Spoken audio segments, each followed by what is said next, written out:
নমস্কার, জয় মাতারা। আমি অ্যাস্ট্রো হিমাংশু ভাগ্যের দুয়ার থেকে আপনাদেরকে জানাই আন্তরিক শুভেচ্ছা, ভালোবাসা। আশা করি ঈশ্বরের কৃপায় আপনারা সকলেই সুস্থ আছেন, ভালো আছেন। আজ আমি আরেকটি নতুন টপিকস নিয়ে আপনাদের সামনে চলে এলাম। সেটি হচ্ছে শনিদেব। যদি কোনো জাতক জাতিকাদের মানে রাশি ও লগ্ন সাপেক্ষে যদি স্যাটার্ন একাদশভাবে অবস্থান করে থাকে, তাহলে সেই সমস্ত জাতক জাতিকাদের জীবনে কী ধরনের প্রাপ্তির যোগ তৈরি করে দেয় এই স্যাটার্ন, সেই বিষয় নিয়ে আমি এই ভিডিওতে আলোচনা করতে চলেছি। দেখুন, আগে আমাদের জানতে হবে যে শনির কারকতাটা কী। স্যাটার্ন হচ্ছে ন্যায়ের কারক, কর্মের কারক। তিনি হলেন পরম যোগী, তিনি ত্যাগী, একজন পবিত্র, ধীর গতির একটা প্ল্যানেট, সূর্য থেকে অনেক দূরে অবস্থিত শীতলতম গ্রহ। এবং এই স্যাটার্ন হচ্ছে কর্মের উপর ভিত্তি করে মানুষের জীবনে ফল প্রদান করে থাকে। স্যাটার্ন হচ্ছে কর্মের কারক, ন্যায়ের কারক, ত্যাগের কারক, আধ্যাত্মিকতার কারক। তিনি সব কিছুর মধ্যে একটা ডিসিপ্লিন, একটা লিমিটেশন এবং পিওরিটি আনতে চায়। মানুষকে দুঃখ কষ্ট ব্যথা যন্ত্রণা দিয়ে মানুষকে মানে একটা তার মধ্যে যে খাত থাকে সেই খাতকে মুক্ত করে দেয়, অহংকার আমিত্বটাকে মিনিমাইজ করে দেয়।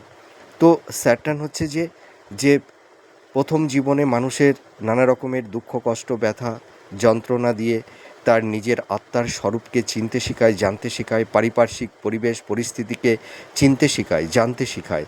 এবং স্যাটার্ন প্রত্যেকটা জাতক জাতিকাদের কর্মের ওপর ভিত্তি করেই কিন্তু ফলাফল প্রদান করে থাকে। আমরা যদি সৎ কর্মটা করতে পারি, মনের মধ্যে যদি স্বচ্ছতা এবং ভক্তি এবং পবিত্রতা এইটা যদি আমরা তৈরি করতে পারি, তাহলে স্যাটার্ন কিন্তু তিনি খুব প্রসন্ন হন।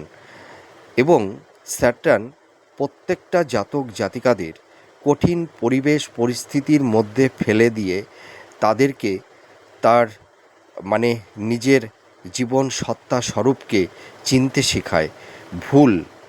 ভুল করাবে, আর ভুল থেকে স্যাটার্ন আমাদেরকে শিক্ষা প্রদান করবে। তুমি সেই ভুল থেকে যদি শিক্ষাটা নিতে পারো, তাহলে স্যাটার্ন কিন্তু তোমার জীবনে অনেক কিছু প্রাপ্তি যোগ তৈরি করে দেবে। আর ভুল থেকে যদি আমরা সেই শিক্ষাটা না নিই, তাহলে কিন্তু স্যাটার্ন সেই সমস্ত জাতক জাতিকাদেরকে নানা রকমভাবে সমস্যার মধ্যে ফেলে দেয়। স্যাটার্ন কর্মের ওপর ভিত্তি করে মানুষের জীবনে শুভ ফল প্রদান করে থাকে। আবার স্যাটার্ন যখন নেগেটিভ অবস্থায় থাকে, তখন মানুষের একটা ডিটাচমেন্ট, পারিবারিক সাংসারিক জীবনে কলহ বিবাদ অশান্তি, আর্থিক জায়গাগুলো খুব নষ্ট করে দেয়, ফিনান্সের জায়গা খুব একটা ভালো থাকে না, হেলথ শরীর স্বাস্থ্য রিলেশনের জায়গাটিতে, কর্মের জায়গাটিতে নানা রকমভাবে মানুষকে সমস্যার মধ্যে ফেলে দেয়। ঠিক আছে, তো আজকের বিষয়বস্তু হচ্ছে স্যাটার্ন যদি কোনো জাতক জাতিকাদের রাশি বা লগ্ন সাপেক্ষে যদি 11th হাউজে অবস্থান করে থাকে, তাহলে সেই সমস্ত জাতক জাতিকাদের জীবনে কী ধরনের প্রাপ্তি তৈরি করে দেয়। দেখুন, 11th হাউজ হচ্ছে আমাদের অর্থভাব। ঠিক আছে, একজন ব্যক্তি সে জীবনে কতটা অর্থ উপার্জন করবে, ঠিক আছে, তার জীবনে তার স্থাবর ভূ সম্পত্তি কতটা হবে, সে কতটা অ্যাচিভমেন্ট করতে পারবে, তার জীবনে কতটা প্রাপ্তি হবে, সেটা কিন্তু নির্ধারণ করে থাকে।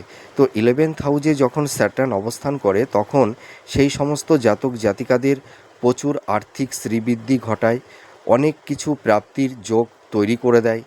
ঠিক আছে, কিন্তু একটা জিনিস আমি বলতে পারি যে এই সময় জাতক জাতিকারা যদি সঠিক পরিশ্রম করতে পারে এবং কর্মের মধ্যে যদি কোনো চালাকি বা চাতুর্যতা না করে থাকে, কর্মের পেছনে যদি কোনো ইন্টেনশন না থাকে এবং কর্মের মধ্যে যদি স্বচ্ছতা এবং ভক্তি থাকে, তাহলে কিন্তু 11th হাউজে যখন স্যাটার্ন অবস্থান করে থাকে, সেই সময় কিন্তু জাতক জাতিকাদের প্রচুর অর্থ ধন সম্পদ প্রপার্টি এগুলো কিন্তু প্রদান করে থাকে। এই সময় দেখা যায় যে যারা কম্পিটিটিভ জব চার্জ করছে, কর্মের জায়গাটিতে সেরকম একটা স্টেবিলিটি সেরকম পাচ্ছে না, ঠিক আছে, নিজেদের জীবনটাকে সঠিক জায়গায় সেটেলমেন্ট করে উঠতে পারছে না। এই সময় যদি জাতক জাতিকারা প্রচুর পরিশ্রম করে, তাহলে কিন্তু এই 11th হাউসে যখন স্যাটার্ন অবস্থান করে থাকে, তখন কিন্তু এইসব জাতক জাতিকারা কিন্তু কর্মপ্রাপ্তির যোগ তৈরি হয়। এরা সরকারি সেক্টরে, অর্থাৎ গভর্নমেন্ট সেক্টরে বা কোম্পানি আইটি সেক্টরে এই সময় জব তারা পেয়ে থাকে, এবং তাদের কমিউনিকেশন, যোগাযোগ এবং নতুন কর্মপ্রাপ্তির একটা শুভ যোগ তৈরি করে দেয়। আর আপনারা যারা দেখবেন যারা বিজনেস করছেন, আপনাদের বিজনেসের জায়গাও কিন্তু এই 11th হাউসের স্যাটার্ন বিজনেসের জায়গাটি ভীষণ স্ট্রং করে। ঠিক আছে, এর পাশাপাশি আপনারা যারা ধরুন বিজনেস করছেন বা যারা সেলফ প্রফেশনে আছেন, যারা হয়তো লোহা বা বিল্ডার্সের বিজনেস করছেন, যারা কয়লার ব্যবসা করছেন, সীসা বা যে কোনো ধাতুর, গাড়ির ব্যবসা, হ্যাঁ, কলকারখানা, যাদের ইন্ডাস্ট্রি আছে, তাদের কিন্তু বিজনেসের জায়গাটি ভীষণ স্ট্রং হয়। আর জীবনে কিন্তু উন্নতি এদের হয়ে থাকে, এদের একাধিক জায়গা থেকে সোর্স অফ ইনকামটা তৈরি হয়, এইটুকু আমি বলতে পারি। এর পাশাপাশি আরেকটা কথা বলতে পারি যে যারা হয়তো রাজনীতি যারা করে থাকেন, তাদের কিন্তু রাজনীতি কেরিয়ারটাও কিন্তু ভালো হয় যখন 11th হাউসে স্যাটার্ন অবস্থান করে থাকে। ঠিক আছে, এবং আর্থিক শ্রীবৃদ্ধি ঘটে, ফিনান্সের জায়গাটা কিন্তু অনেকটাই স্ট্রং হয়। অনেকে দেখবেন যাদের হয়তো প্রচুর ইনকাম করছেন, অর্থটা সে পরিমাণে সঞ্চয় করতে পারছেন না, মানে আপনাদের সেভিংসের জায়গাটি অতটা ভালো হচ্ছে না, কিন্তু দেখবেন যখন 11th হাউসে স্যাটার্ন অবস্থান করে থাকবে, ঠিক আছে, তখন কিন্তু ফিনান্সের জায়গাটি ভীষণ স্ট্রং হয়। এবার আমাদের জানতে হবে যে 11th হাউসে স্যাটার্ন অবস্থান করলেই যে এই ধরনের প্রাপ্তি হবে, এটা কিন্তু সর্বক্ষেত্রে হয় না। যদি কিনা স্যাটার্নের সঙ্গে ধরুন রাহু, কেতু বা রবি এই ধরনের কিছু গ্রহ যদি যুক্ত হয়ে থাকে বা শুক্র অবস্থান করে থাকে, তাহলে কিন্তু মানে এই প্রাপ্তির ক্ষেত্রে একটু বাধা বিপত্তি তৈরি করে দেয়। এই সময় প্রাপ্তির ক্ষেত্রে কিছু সমস্যা তৈরি হয়ে যায়। যদি এই সব গ্রহগুলো যদি 11th হাউসে যখন স্যাটার্ন অবস্থান করবে, এই সব গ্রহগুলো যদি সেই সময় অবস্থান না করে থাকে, তাহলে কিন্তু একটা জাতক জাতিকাদের জীবনে সাকসেস, সফলতা এনে দেয়। ঠিক আছে, এবং আর্থিক শ্রীবৃদ্ধি ঘটে।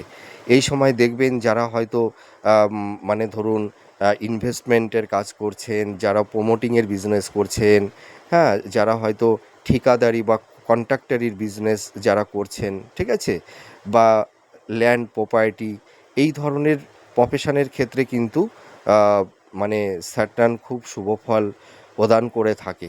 এর পাশাপাশি ধরুন যারা আপনারা হাতের কাজ করে থাকেন, যারা সৃষ্টিশীল কাজের মধ্যে যারা যুক্ত থাকে, হ্যাঁ, তাদেরও কিন্তু কর্মের জায়গাটি ভালো হয়। কিন্তু এই 11th হাউসে স্যাটার্ন যখন অবস্থান করবে, তখন কিন্তু জাতক জাতিকাদের প্রপার ওয়েতে সঠিক ডিসিশানটা মেকিং করে তবেই কিন্তু মানে কর্মটা করতে হবে। ঠিক আছে, হঠকারী কিছু সিদ্ধান্ত বা রিস্ক রিস্ক নিয়ে কোনো কাজ করলে কিন্তু এই সময় মানে আহ, বিশেষ করে দেখা যায় যে এই সময় রিস্ক নিয়ে কোনো ব্যবসা বা বিজনেস করলে একটু সমস্যা অনেক সময় তৈরি করে দেয়। এই সময় কিন্তু প্রপার ওয়েতে সঠিক ডিসিশানটা মেকিং করে যদি কোনো জাতক জাতিকারা কর্মটা করে থাকে, তাহলে কিন্তু কেরিয়ারের জায়গাটি ভীষণ স্ট্রং হয়। যারা সেলফ প্রফেশনে আছেন, যারা বিজনেস করছেন বা যারা ধরুন কম্পিটিটিভ জব চার্জ করছেন, এই সময় কিন্তু কর্মের জায়গাটি কিন্তু খুব ভালো হয়। এই সময় জাতক জাতিকাদের মনের মতন স্থাবর ভূ সম্পত্তি, প্রপার্টি, নতুন গৃহ, বাহন, ভবন, ফ্ল্যাট, বাড়ি, এই সময় অনেক কিছুই তারা প্রাপ্তি লাভ করে থাকে, এবং তারা ক্রয় বিক্রয় দুটোই করতে পারে। তো 11th হাউসে স্যাটার্ন অবস্থান করলে মোটামুটি ধরুন কোনো জাতক জাতিকাদের যদি দশা অন্তদশা একটু নেগেটিভ থাকে, বা জন্মকালীন বাচ্চাটে যদি স্যাটার্ন খুব নেগেটিভ অবস্থায় থাকে, তাহলেও কিন্তু কিছুটা শুভ ফল প্রদান করে থাকে। আর যে সমস্ত জাতক জাতিকাদের দশা অন্তদশা ভালো থাকে, ঠিক আছে, বা জন্মকালীন মেটাল বাচ্চাটে গ্রহের অবস্থান ভালো থাকে, বা স্যাটার্ন হয়তো জন্মকালীন সময়ে সে তুঙ্গ গৃহে অবস্থান যদি করে থাকে, তাহলে কিন্তু 11th হাউসে যখন স্যাটার্ন অবস্থান করে থাকে সেই সময় সেই সমস্ত জাতক জাতিকাদের প্রচুর অর্থ, ধন, সম্পদ, প্রপার্টির এরা কিন্তু মালিক হতে পারে। এইটুকু আমি দায়িত্ব নিয়ে বলতে পারি।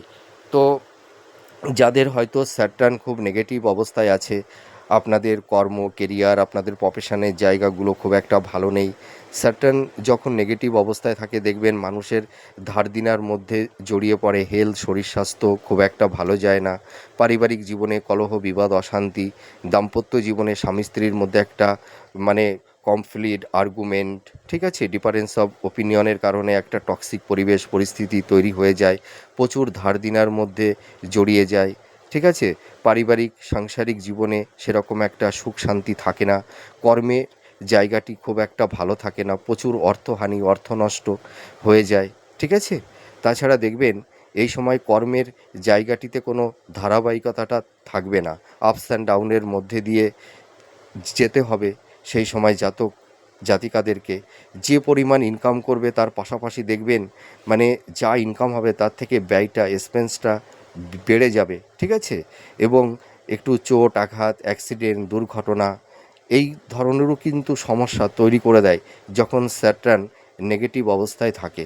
তো যাদের স্যাটার্ন নেগেটিভ অবস্থায় আছে আপনারা কি করবেন, শনি মঙ্গলবারে একটা ছোট শিশিতে সর্ষের তেল, কালো তিল আর একটা ধূপকাঠির পাতা আপনারা শনি মঙ্গলবারে বড় ঠাকুরের মন্দিরে দিয়ে আসবেন। আর একটা উপায় বলছি, আপনারা বজরঙ্গবলী হনুমানজির একটু পূজা করবেন, ঠিক আছে। এর পাশাপাশি আর একটা কথা আমি বলতে পারি, আপনারা স্নান করার পর একটা তামার ঘটিতে 1 ঘটি জল নেবেন, তার উপরে একটা জবা ফুল, লাল জবা থাকলে ভালো, না থাকলে একটা বেলপাতা দিয়ে আপনারা সূর্য প্রণাম করবেন, ঠিক আছে। এবং আর একটা কথা আমি বলতে পারি, আপনারা একটু পোড়া কাঠকয়লা, ওর সঙ্গে আপনারা একটু আতপ চাল, একটু মেটে সিঁদুর আর 9টি দুব্বা ঘাস আর একটি লেবু একত্রিত করে লাল শালুতে বেঁধে শনি মঙ্গলবার সন্ধ্যার দিকে আপনারা যে কোনো পুকুরের জলে হোক বা প্রবাহমান নদীর জলেই হোক সেটিকে ভাসিয়ে দেবেন। এই টোটকাটা করলেও দেখবেন অন্তত 10% থেকে 5%, এটা তো টোটকা, অন্তত কিছুটা ভালো থাকতে পারবেন। তো যাই হোক, আমার এই আলোচনাটি আপনাদের কাছে কতটা ভালো লাগলো আপনারা কমেন্ট করে জানাবেন। সুস্থ থাকুন, ভালো থাকুন। আবার পরবর্তী নেক্সট ভিডিওতে আবার নতুন কোনো টপিকস নিয়ে চলে আসব। তাহলে আজ আসি। নমস্কার। জয় মা তারা।